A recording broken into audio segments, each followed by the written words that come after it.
கண்ணியமிக்க முஃமினீன்களே, நாம் வாழ்க்கையில் ஒரு மனிதர் வாழ்க்கையில் எவ்வளவு திறமைகளை பெற்றிருந்தாலும், எவ்வளவு நல்ல செயல்களை அவர் செய்தாலும், அல்லது எத்தகைய உயர்வான காரியங்களை அவர் செய்தாலும் கூட அது அல்லாஹ்விடத்தில் அங்கீகாரம் பெற்றிருந்தால்தான், ரப்பினுடைய அங்கீகாரத்தை பெற்றால்தான் அதற்கு மரியாதை.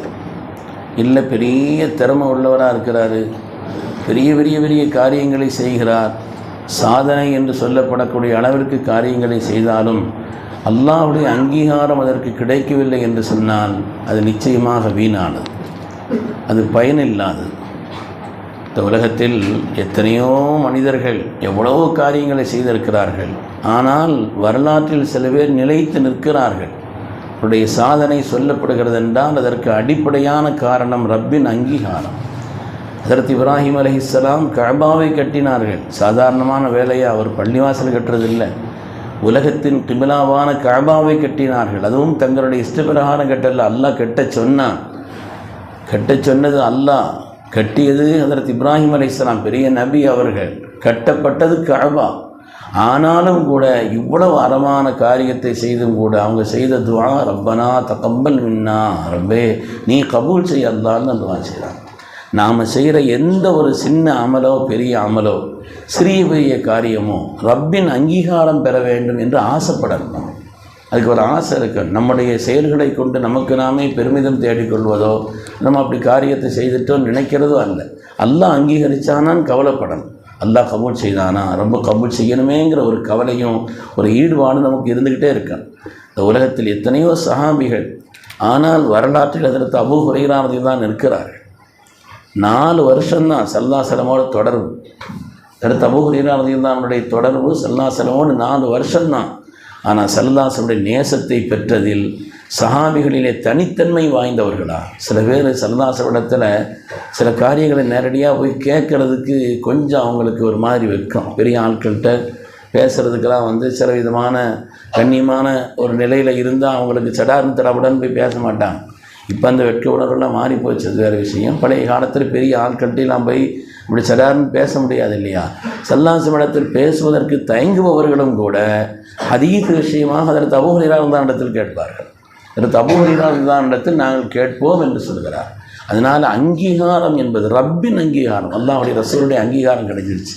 வரலாற்றிலே அபூ ஜஹல் இருக்கிறான, ரொம்ப திறமையானவன், சாதாரணமானவன் அல்ல. அபுல் ஹிக்கம், ஞானங்களின் தந்தை என்று தான் அவனுக்கு பட்ட பேர். முதல்ல அபூ ஜஹல் இருக்கிறான ஞானங்களின் தந்தை, ஞானத்தை பெற்றவர்களுடைய தந்தைன்னு பேர். அவன் பேர் உமர் தான், உமர்தானுடைய பேர் உமர் தான். ஆனால் என் பேர் அவர் பேர் உமரா, உன் பேரை மாற்றின்ட்டான். உமர் அல்லாஹ் தஆலா கூப்பிட்டு மக்காவில் பெரிய தலைவன்னா என் பேர் உமர், அதனால் உன் பேரை உமைருன்னு வை, சின்ன உமர் அப்படின்னு பேரை மாற்றின்ட்டான். அதனால் அவங்க இஸ்லாத்திற்கு வரும் வரை அதற்கு உமர் பின் கத்தாபினுடைய பெயர் உமைர் தான். அதுக்கு பிறகு தான் அவங்களுடைய அசல் பெயரை பின்னால் ஸல்லல்லாஹு அலைஹி வஸல்லம் துஆ செய்து சொன்னாங்கன்னு வருது. பெரிய திறமையான அபூ ஜஹல். எந்த அளவுக்குன்னா அவனுடைய திறமைங்கிறது சொல்லி முடியாத அளவிற்குண்டான மக்கமா நகரத்தில் பெரிய தலைவன். அவன் சொன்னால் எந்த காரியமும் நடந்துவிடக்கூடிய அளவுக்கு திறமை. அது மாதிரி மக்களிடத்தில் எல்லாரும் இருந்துச்சு. ஆனால் அல்லாஹ்விடத்தில் அங்கீகாரத்தை பெறவில்லை. அவனுடைய அறிவு அங்கீகாரத்தை பெறவில்லை, அவனுடைய திறமை அங்கீகாரத்தை பெறவில்லை, அவனுடைய ஆற்றல் அங்கீகாரத்தை பெறவில்லை. அதனால் நாம் எவ்வளவு திறமையாளர்களாக இருக்கிறோம், எவ்வளோ உயர்ந்த காரியங்களை செய்கிறோம், நம்மிடத்தில் என்னன்னு அதெல்லாம் இல்லை, ரப்பு அங்கீகரித்தானா அப்படிங்கிற ஒன்று நமக்கு மனசில் இருந்துக்கிட்டே இருக்கு. அதனால தான் துஆ ஓதி முடிக்கும் பொழுதும் கூட ரப்பனா தகப்பல் மின்னா, ரப்பை நீ கபூல் செய்ய ரப்பை துஆ ஓதனமே.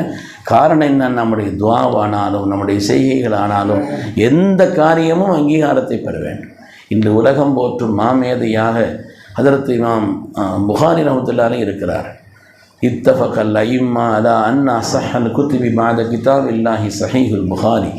அல்லாஹ்வுடைய வேதமான குர்ஆனுக்கு பின்னாலே உலகத்தில் அங்கீகரிக்கப்பட்ட, உலகத்தில் எல்லோராலும், எல்லா இமாம்களாலும், எல்லா மேன்மக்களாலும் அங்கீகரிக்கப்பட்ட ஒரு நூல் ஜாமிஉ ஸஹீஹுல் புகாரி. இதுக்கு இவ்வளோ பெரிய அங்கீகாரம் கிடைச்சிச்சு. அல்லாஹ் தஆலா எவ்வளோ பெரிய ஒரு கபூலியத்தை அவங்களுக்கு கொடுத்துட்டான். எந்த அளவுக்கு கபூலியத்தை கொடுத்தான். மாத்தல் கஸ்ஸாலியு ஒல் புகாரியு அலா சத்ரிஹின்னு வருது. இமாம் கஸ்ஸாலி அறிவுலக மேதை இமாம் கஸ்ஸாலி இந்த உலகத்தை விட்டு பிரிஞ்சாங்க.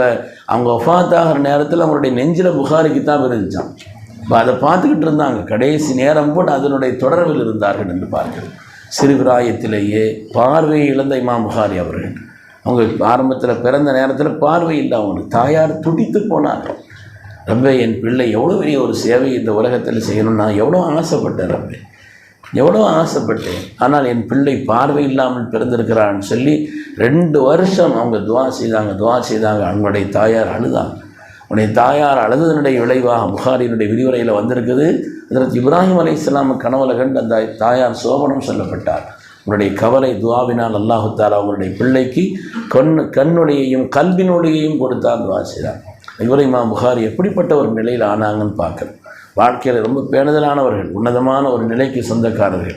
மதீனா முனவ்வராவில் போய் உட்கார்ந்து புகாரி கிதாபை தொகுக்கணும்னு நினச்சாங்க. உள்ளே போகலை. இன்றைக்கும் மதீனா முனவ்வராவிலே 23ஆம் நம்பர் கேட்டுக்கு வெளியில் கொஞ்சம் வந்தாச்சுன்னா மஸ்ஜிதுல் புகாரின்னு ஒரு பள்ளிவாசல் இருக்குது. இமாம் புகாரி அங்கே தான் இருப்பாங்க. அங்கே உட்கார்ந்து அவங்க எழுதுனாங்க.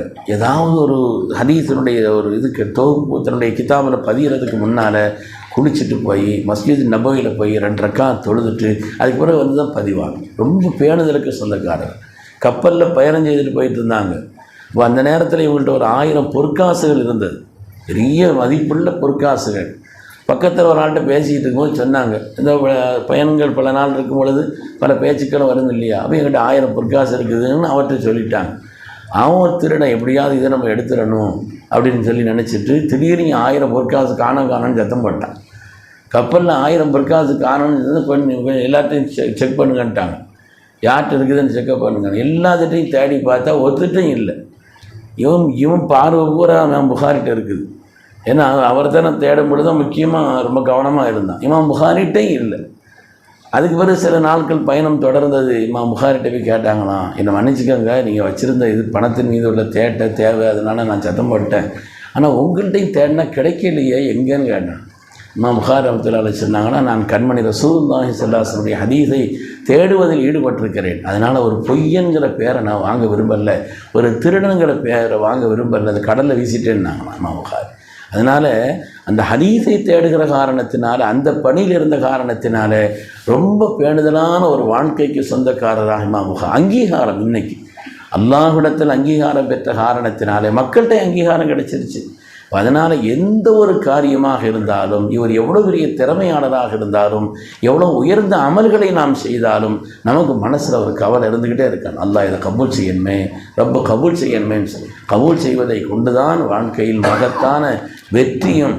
கபூல் செய்யலைன்னு சொன்னால் நாம் எவ்வளோ பெரிய காரியத்தை செய்தாலும் சரி, அதெல்லாம் வீணானது என்பதிலே எந்த விதமான சந்தேகம் இல்லை. அதனால் எந்த காரியத்தை நாம் துஆவை செய்தாலும் சரி, ஒரு நல்ல காரியத்தை செய்தாலும் சரி, அல்லாஹுக்காக அதை செய்துவிட்டு ரப்பனா தக்கப்பல் நான் துஆ செய்யக்கூடிய ஒரு பழக்கம் ஒரு மனத்தில் வேண்டும். அல்லாஹு தஆலா அவனால் அங்கீகரிக்கப்பட்ட நன்மக்களில் நம்மை கபூல் செய்தருள்வானா. நம்முடைய அமல்களில் அல்லாஹ் இஹ்லாஸை தந்தருள்வானா. நம்முடைய கடந்த காலங்களில் தெரிந்தோ தெரியாமலோ செய்துவிட்ட குற்றமுறைகளை அல்லாஹ் மன்னித்தருள்வானாக. ஆமீன் ஆமீன் யா ரப்பல் ஆலமீன். வஆகிரு தஅவானா அனில் ஹம்துலில்லாஹி ரப்பில் ஆலமீன். சுப்ஹானல்லாஹி பிஹம்திஹி சுப்ஹானக்கல்லாஹும்ம வபிஹம்திக்.